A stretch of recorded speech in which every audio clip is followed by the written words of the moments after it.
Kung Fu Panda 3 is the third film in the Kung Fu Panda franchise, obviously. In this time, we see Po, who has found his actual father, and he goes on an adventure with his actual father in order to figure out who he is, essentially.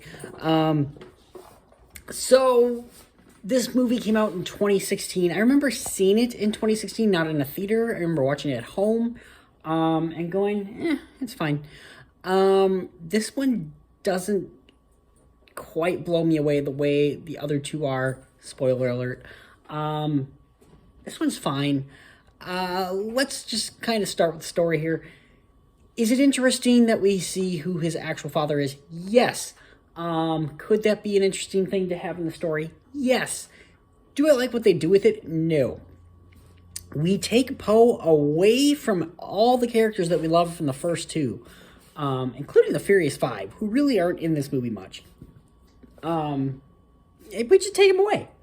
He's all new characters, essentially, that we're meeting, none of them which are as interesting as, the Furious Five or, Master Shifu. None of them are as interesting. So that right there is kind of a disappointment. Bryan Cranston as his father, he's great.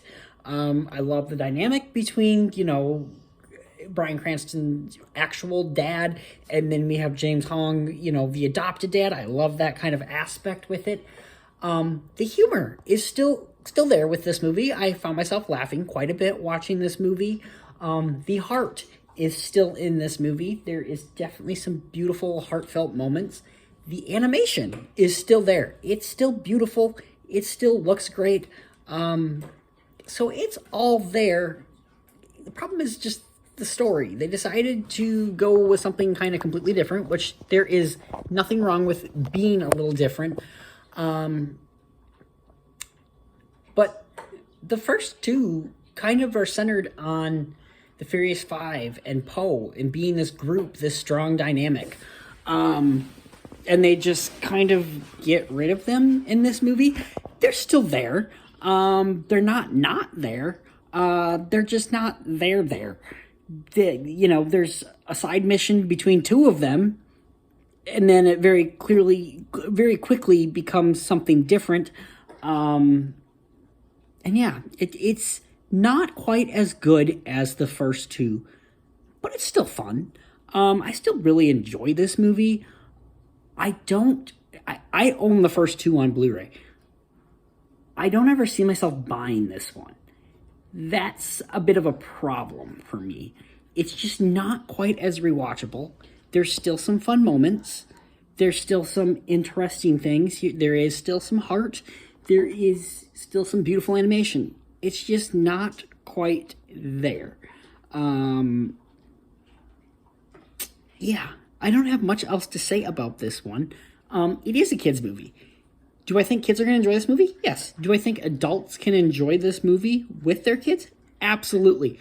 Do I think they're going to enjoy it quite as much as the first two? No.